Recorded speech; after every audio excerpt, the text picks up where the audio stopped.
মেধাভিত্তিক বাংলাদেশ যদি গড়ে তুলতে হয় তাহলে শিক্ষা ব্যবস্থা তো আইডিয়ালি বৈষম্য থাকা উচিত না, কিন্তু আমাদের শিক্ষা ব্যবস্থা ইনহেরেন্টলি কিন্তু ডিসক্রিমিনেশন রয়েছে।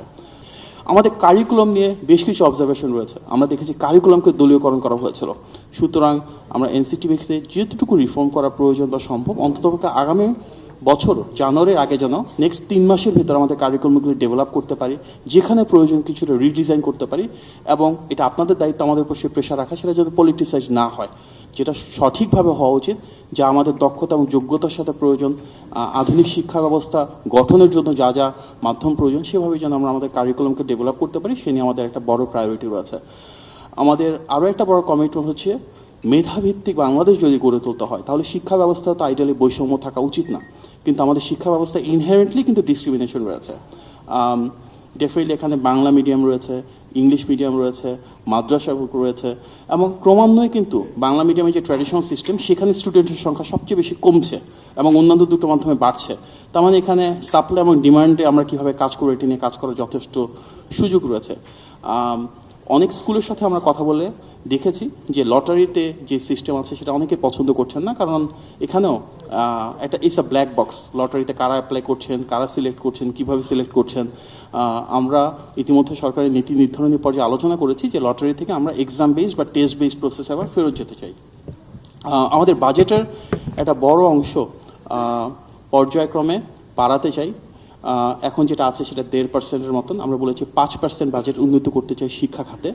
বাট এটা তার একদিনে হবে না, ধারাবাহিকভাবে আস্তে আস্তে বাড়বে। মাননীয় প্রধানমন্ত্রী বেশ কয়েকবার বলেছেন ওনার মূল উদ্দেশ্য এই বাজেটটা যেন ইনফ্রাস্ট্রাকচারাল ইনভেস্টমেন্টে না হয়, বড় বড় দালান কোঠা করা না, বরং আমাদের যারা শিক্ষক এবং শিক্ষার্থী রয়েছে তাদেরকে কিভাবে মেধার বিকশিত করা যায়, আরও বেশি ট্রেনিং দেওয়া যায়, ওনাদের কেপাবিলিটি কীভাবে বাড়ানো যায়, সেটার পিছনে মূল ইনভেস্টমেন্টটা হবে। এর পাশাপাশি বাজেটে আমাদের 3টা প্রায়োরিটি রয়েছে।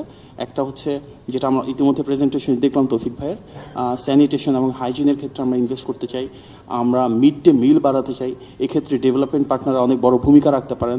এবং আমরা ইউনিফর্ম হিসেবে প্রত্যেকের জন্য একটা স্ট্যান্ডার্ডাইজেশন করতে চাই, যেন এই যে বৈষম্য, কোথাও ড্রেস আছে কোথাও ড্রেস নাই, সেটাও আস্তে আস্তে কাটানো সম্ভব হয়। আমাদের প্রাইমারি স্কুলের ক্ষেত্রে যে কালচারটা দেখতে পাচ্ছি, অনেক ক্ষেত্রেই শিক্ষকরা ফুল টাইম সেখানে থাকেন না, কারণ ওনারা পর্যাপ্ত বেনিফিট পান না। আমরা যদি প্রাইমারি স্কুলটাকে স্ট্রেনথেন করতে পারি তাহলে কিন্তু মূল ফাউন্ডেশনটা ঠিক থাকবে। সেক্ষেত্রে নীতিগতভাবে কীভাবে সহযোগিতা করা যায়, প্রাইমারি স্কুলে যারা শিক্ষক রয়েছেন ওনাদের অর্থনৈতিক সুযোগ সুবিধা, সামাজিক সমৃদ্ধি কীভাবে বাড়ানো যায়, সেগুলো নিয়ে আমাদের কাজ করার যথেষ্ট ইচ্ছা রয়েছে। কিছু টেকনোলজিক্যাল ইন্টারভেনশন প্রয়োজন রয়েছে, কারণ আমাদের বড় একটা সমস্যা ইনইকুয়ালিটি। বাংলাদেশের বেস্ট টিচার্স, বেস্ট স্কুল সবই ঢাকা বেসড, কিংবা হয়তো ঢাকার পরে চিটাগাং। আমরা যত দূরের দিকে যাই ঢাকা থেকে, দেখা যায় স্কুলের কোয়ালিটি তত খারাপ হয়, শিক্ষকরা কম থাকেন, ভালো স্কুলের সংখ্যা খুব কম। একটা সময় জেলা স্কুলগুলো খুব ভালো ছিল, সেগুলো আস্তে আস্তে তাদের সেই স্বতন্ত্র অবস্থান হারিয়ে ফেলছে।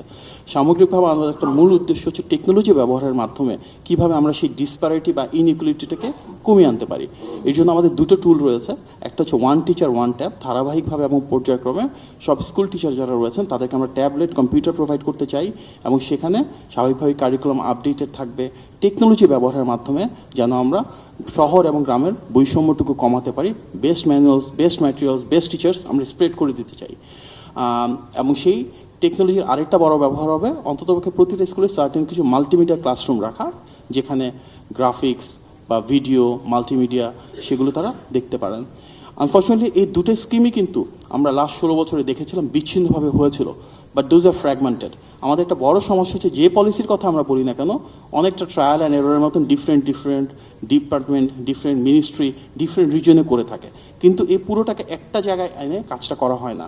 যেমন আমরা টেকনিক্যাল অ্যান্ড ভোকেশনাল এডুকেশন যদি একটা এক্সাম্পল হিসেবে দেখি, 23টা মিনিস্ট্রির সাথে ইনভলভড, কিন্তু এটা কোনো সেন্ট্রালাইজড অথরাইজেশন বা কোনো বডি নাই।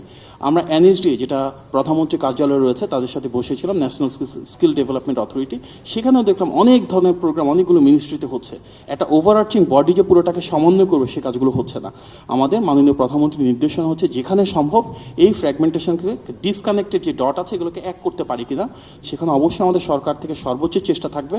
বাট মূলত আপনারা হয়তো সেখানে টেকনিক্যাল যে নো হাউটা আছে, যেহেতু আপনারা দীর্ঘদিন ধরে এর সাথে জড়িত, বা আমাদেরকে গাইড করতে পারবেন, আমাদেরকে হয়তো যেখানে আমরা ভুল করছি সেটাকে শুধরে দিতে পারবেন।